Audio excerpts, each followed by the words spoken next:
त्याला पहिलं बांधला काढा.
आपण बघू शकता की कशा प्रकारे ही जे कार्यकर्ते आहेत, आंदोलक आहेत, या सर्वांना ताब्यात घेतलं जात आहे, गाडीत भरलं जात आहे.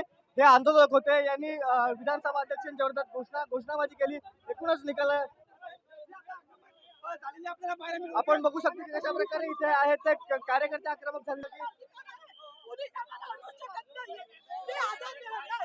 लोकशाही आहे, लोकशाहीचा मर्डर आहे, असं चालत नाही. हे लोकशाहीचा मर्डर हे उद्धव साहेब आपण